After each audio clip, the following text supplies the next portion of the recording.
recently I played Metal Gear Rising, and it was a very good game. It has some great music and some fantastic gameplay. It actually turns Raiden from being Ken from Barbie into an actual character where he loves children and hates women. Yeah, I just dodged a bullet.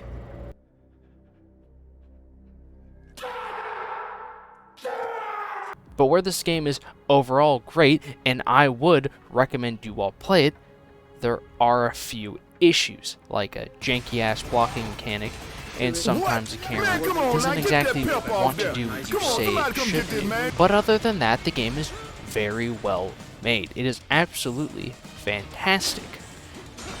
But now, picture this. I'm looking at a meme my friend sent me.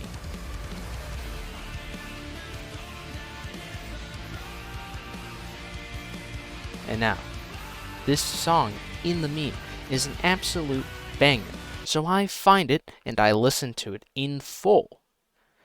And then I see this clip from the game it is from, of a guy being an absolute badass, of him tossing this fucking other guy around like it's no one's business. He is fucking him up, and now I am interested in this game. And what is it called? And let me tell you, this game is balls to the walls, nuts to butts, action-packed nonsense. This game is full of some great gameplay, and in my opinion, better than Metal Gear Rising. Dante, Nero, and V all bring something completely unique to the table, which each character having their own unique way of fighting. Dante is switching from different fighting styles and weapons. He uses rocket launchers, swords, motorcycles. Nero uses his engine sword and robotic arm, which can be like a Mega Man gun, fucking electronic punch, twirling blade dance, even fucking stopping time. This man is crazy, alright? V, he's a lot more simple. He uses his mystical animals of a cat, bird, and even the Incredible Hulk. Very epic. In my opinion, he is probably the least exciting character, but that doesn't mean he isn't fun, as getting those ranks up on the right will always be satisfying. In this game, you will be slicing, dicing, shooting, and scooting, bashing, and smashing, all to get this little other way up. There will be nothing more satisfying than getting a triple S, because once you do, you get to hear some of the best music you will ever hear.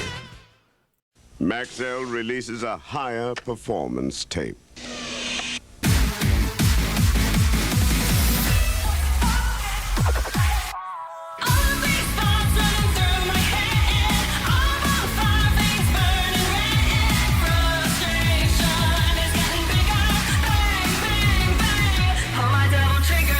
All the characters have their own unique theme as you battle, getting more and more intense the higher your rank increases, making you feel more like a badass as you kill everything in your way.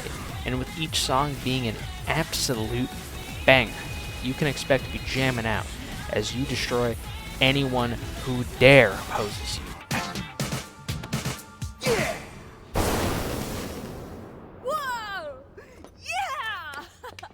Now, this game's story is quite simple and can be simplified in this review left on the game's store page.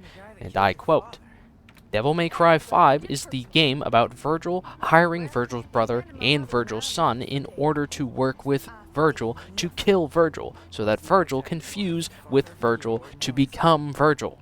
End quote. Now, that was the simple version, and probably the most fucking confusing version. But since you're a little bit of an epic buddy, you're a little bit you know what, buddy, you're awesome. I'll explain it to you. I'll tell you the story of this game. So spoilers if you don't want to deal with this. The story begins with V hiring Dante and his pals to go and kill the demon called Urizen. With Dante failing, Nero tries to get some revenge after Urizen steals his arm in the most dumb fuck way possible.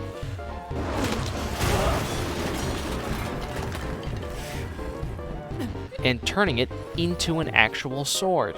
This is in the story. Deal with it. Nero gets Nene on, leaving Dante to try to kill Urizen, but fails. leaving Urizen to take over the city. A month later, Nero and Nico go to meet V to try and find a way to kill Urizen. They meet up and decide to go after these demon trees coming out of the ground, so they split up to get rid of more at once. On Nero's journey, he finds someone there during Dante's defeat, this being Lady. This is her name. Can't really make this shit up. Lady was trapped inside of a demon, so after getting her out, they rescue her. But during this, V overhears some other demons talking about the Sword of Sparta, giving him an idea of Nero to use the Sword of Sparta to defeat Urizen. Upon finding the Sword of Sparta, V finds Dante, while Nero goes to get some revenge for the second time. Dante, being awakened by V, goes to Nero, fighting Urizen, but finds Trish, again inside of another demon. Dante leaves Trish with V while he goes to help Nero, leaving V to tell Trish about what Urizen is, saying that he is Urizen's other half. After being split in two from the Yamato, the sword that was taken from Nero's arm, saying that the sword is able to split someone's demon and human self. Dante saves Nero from almost getting nay-nayed again. During Dante's and Urizen's second conflict, Urizen decides to take a bit of a tactical retreat, fade out of existence. So they all decide to go back to Nico's van to come up with a new plan to kill him. But during their stay, they notice that V has been Thanos snapped and is currently fading away, and is losing a lot of his strength. On their journey, V was about to die by one of the people under Urizen's command, but Nero saves him, and all V wants is to see the corpse of Urizen. Even though Nero opposes to this, he obliges to his final request. Dante goes and kills a 3-headed dog, and after, goes to kill Urizen, and does successfully. But, upon killing him, V merges with Urizen, becoming Virgil, Dante's brother. Virgil dips, with Dante telling Nero that Virgil is his dad, and that's why he doesn't want him to fight him. Dante tells him to stay out of the fight and goes to kill Virgil, with them ending in a stalemate as Nero blocks their final blow, with him wanting to stop the fighting. By the best solution ever: more fighting. Nero decides to fight Virgil in order to stop this feud, but with Nero's victory, Dante and Virgil decide to go and get rid of the big demon trees and close the underworld portal. As to Virgil, it would only interfere with their business. And that ends Devil May Cry 5. I've probably botched it so many fucking ways, but that's it. But the story wouldn't be anything if it wasn't for its characters and its dialogue. Let me tell you, every character in this game is just an edgy, goofy character, and it works so well. You look like you need a hug, but you're not gonna get one from me. Better get lost. The writers of this game decided to just embrace its cheesy dialogue and it's just absolute silliness of the entire game. Because let me tell you, if you're going into this for a serious experience, just leave. You're absolutely wrong. You're coming into this not knowing what the fuck you're about to get into. Come on, little puppy. I'll take you out for a walk. Come on, let's go. Nico, who drives the battle bus around, has this complete running gag throughout the entire game of where either Nero V will call her from just a fucking random payphone that could be out in the middle of goddamn nowhere, and she'll just appear in the most fucking nonsensical way possible. It is absolutely genius. It is pure comedy gold. Hey, it's time to make some crazy money. Are you ready? Here we go! That's it. But now I got something to tell you.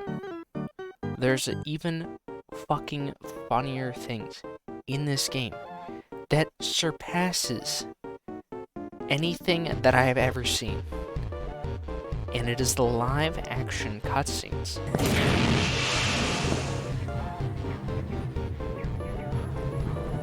These things are fucking amazing.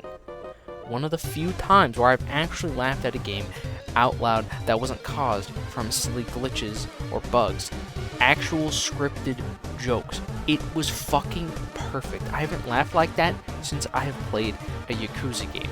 And those games are actually fucking Japanese-filled retardedness, and it is absolutely perfect. And I got that all there. I absolutely love it. まあいいさ。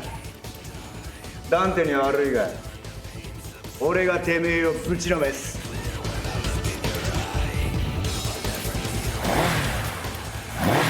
Now that should be everything. I want to thank you all so much for watching. It's been an absolute You thought I would forget, didn't you? The whole reason I'm making this video, the whole reason I bought this game. You thought I would forget about it. No. I wouldn't forget about my boy Virgil.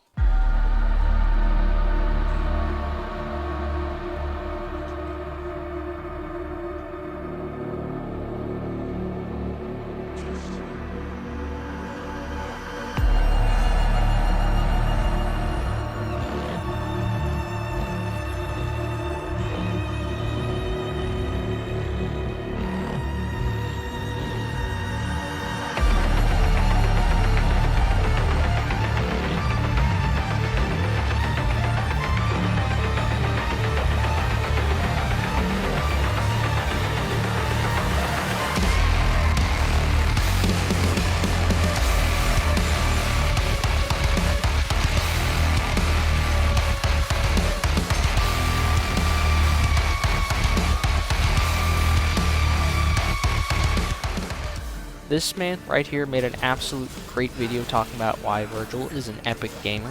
So you can go watch him. But there's something that I want to borrow from his video that makes a lot of sense to me and I completely agree with. And that's how the characters are designed. You see, Nero is the starting character. He's a very simple character. He has a very simple moveset, and he just is there to get the player accustomed to the mechanics of the game. V is kind of there just for people who want to press buttons and then watch the rank go up. But for Dante, you actually need to practice, as he is the idea of all the mechanics of the game being put to use. So if you want to fucking do cool shit, you have to practice with Dante. And I suck with Dante.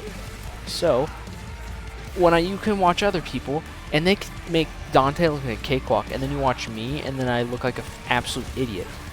But then you play Virgil. When I play Virgil, let me tell you, I don't feel like an absolute Nimrod. I feel like a badass. The whole character of Virgil is that he just wants Power. More power. And you feel powerful.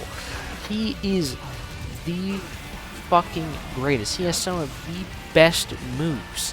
Not only, in my opinion, does he have the best theme, but the best gameplay. It is nothing but speed and power. You will be teleporting around, messing demons up, because you got the greatest fucking moves in the entire game. Shit, Negro. That's all you had to say. If you are looking for a game where you can beat the living hell out of demons with swords, guns, and cats, listening to some of the biggest bops this world has ever seen, there are two options for you. Either buy this game, or buy Doom Eternal. Kinda up to you. A lonely electron with nothing to do. Pairs up with a neutron for a cocktail or two. Atomic kisses, survived by a few. They had a nuclear blast. Said the electron to the